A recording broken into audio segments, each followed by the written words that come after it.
Welcome back to my channel. इथं ना आज आम्ही रोहिणीची चोरोटी करणार आहे म्हणून त्याच्याच तयारीला इथं लागले होते. आणि तुम्हाला माहिती आहे 31 डिसेंबर आणि न्यू इयर सेलिब्रेशनसाठी त्रिवेणी आमच्याकडे आली होती. त्रिवेणी, दादा, कृष्णा, कार्तिकी आले होते आणि वैभव पण आला होता. मग म्हटलं चला त्रिवेणी पण ते चोरोटी करायची त्याच तयारीने आली होती. म्हटलं मग माझंही प्लॅन तसंच होतं तर म्हटलं चला आता दोघी जण आहे एकाला दोघी तर आज करून घेऊ म्हणून मग इथं जास्त काही नाही पण आपलं घरातल्या घरात आमची तयारी सुरू झाली इथं.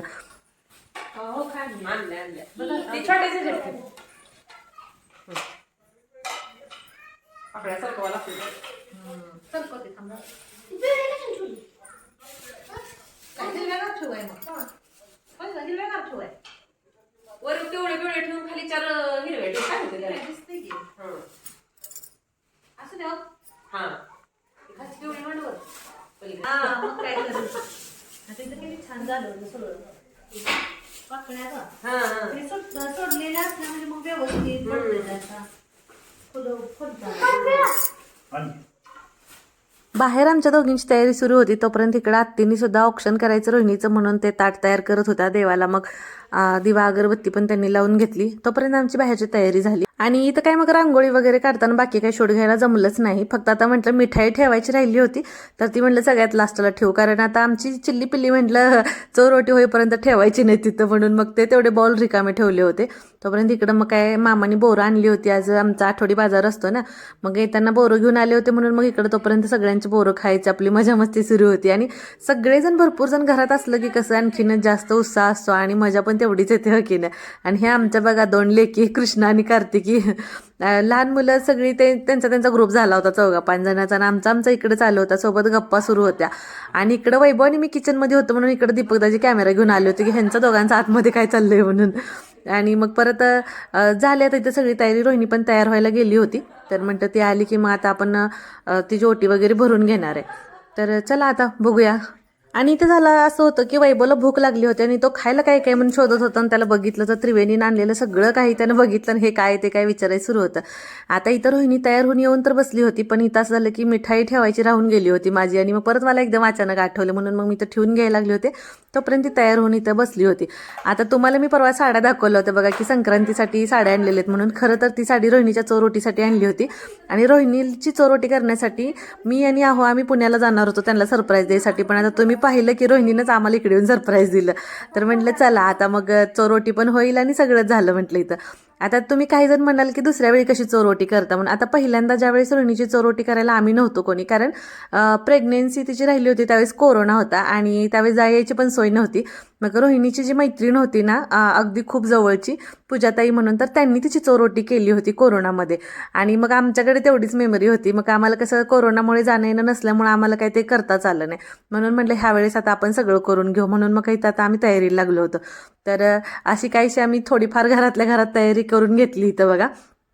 आता असं झालं होतं की रोहिणीला खूप अवघडल्यासारखं झालं होतं की पाटावरती बसले सगळे साईडनं बसलेले होते.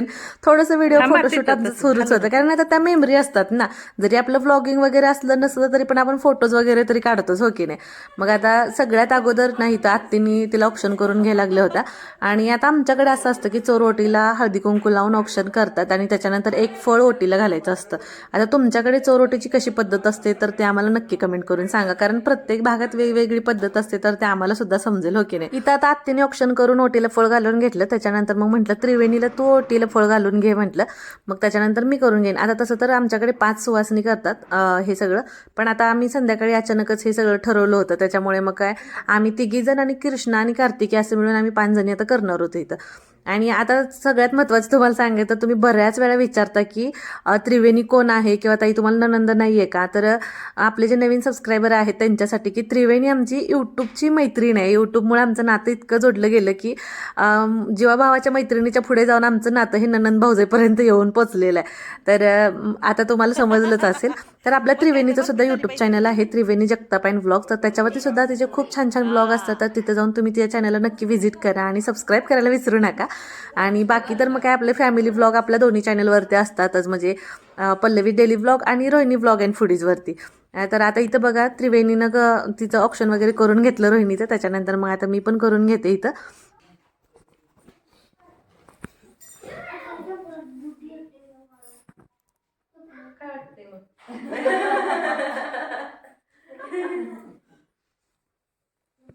लॉकडाऊनच्या वेळी काय तिथं करून असती ना.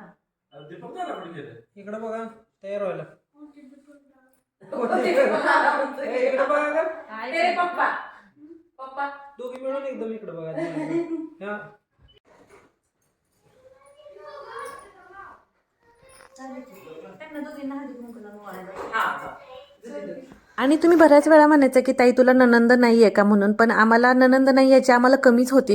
कारण आम्हाला नेहमी वाटायचं की सुट्टी लागली तर त्यांची मुलं सुट्टीला आली गेली असती, म्हणजे नाही का असं. पण काय म्हणतात ना तसं की देवानं आमची ती सुद्धा कमी पूर्ण केली त्रिवेणीच्या रूपानं. कारण बघा ही कार्तिकी आमची आणि कृष्णा ह्या दोन्ही मुली एवढ्या गोड आणि इतक्या संस्कार आहेत त्यांना. असं वाटलं की कधी त्या आमच्या आयुष्याचा आणि आमच्या जीवाचा जो जीवलग म्हणजे नाही का असं पार्ट झाला तर आम्हाला समजलंच नाही. आणि असं वाटायचं की ती कमी त्यांनी भरून काढली. आणि अहोंना आणि दीपकदाजींना बहीण नाही तर त्रिवेणीच्या रूपात ती सुद्धा पूर्ण झाली इच्छा.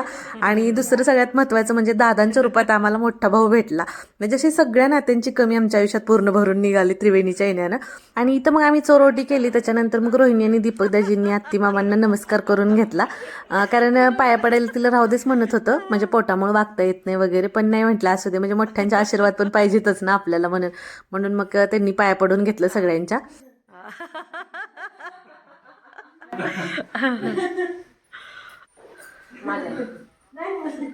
हा मग काय आदर.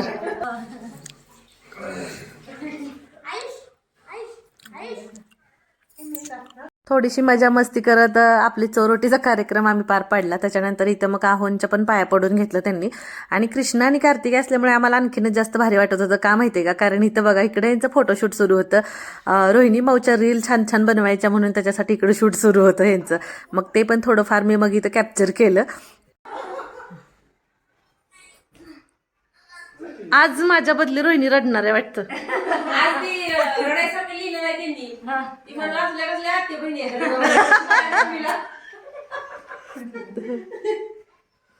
वाचा आम्ही आमचं काम बोलताना वाचायचं. घर सांभाळताना स्वप्न जपणारी, मनाने खूप मोठी आणि प्रेमाने समृद्ध, एक उत्तम गृहिणी, एक गोड माऊ आणि लवकरच एका बाळाची आई. तुझ्या आयुष्याचा हा सुंदर प्रवास आमच्यासाठी नेहमी प्रेरणादायी आहे. म्हणजे इथं हे ब्लँक आहे का, तर इथं ते लिहायचं. हा हा हा. मला पण तुमच्यासारखे लिखी आता पलट आणि कोणता पण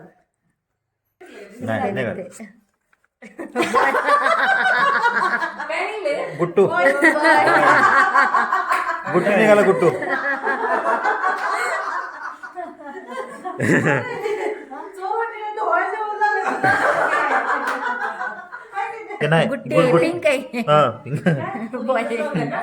आता इथं तुम्हाला वाटेल खूपच गोंधळ सुरू आहे, पण आमच्यासाठी खूप स्पेशल मोमेंट होता हा. आणि इकडे बघा कृष्ण कार्तिकीचं लेटर बघून आत्तीनं आमच्या रडू येत होतं वाचलेलं रोहिणीनं ऐकून. आणि मग काय सगळेजण खूप हसले, मजा मस्ती झाली आणि इतकं छान वाटलं ना. खरंच इतकं मस्त लिहिलं होतं कृष्ण आणि कार्तिकीने लेटर ना. तर ते लेटर तुम्हाला पूर्ण ना परत नंतर रोहिणीच्या आपल्या म्हणजे रोहिणीज ब्लॉग अँड फुडीजवरती परत तुम्हाला पाहायला भेटेलच. नंतर अपलोड करूच आम्ही त्याच्यावरती, त्यावेळेस डिटेल तुम्ही वाचू शकताय तिथं.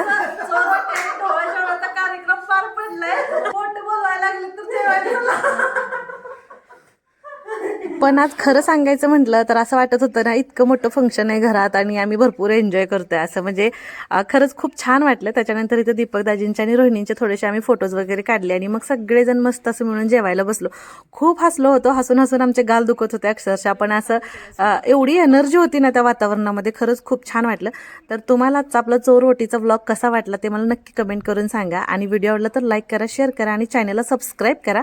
सबस्क्राईब करायला अजिबात विसरू नका आणि छान छान कमेंट्स करा आणि रोहिणीच्या बाळासाठी खूप सारे आशीर्वाद द्या. तर चला भेटू परत, तोपर्यंत बाय.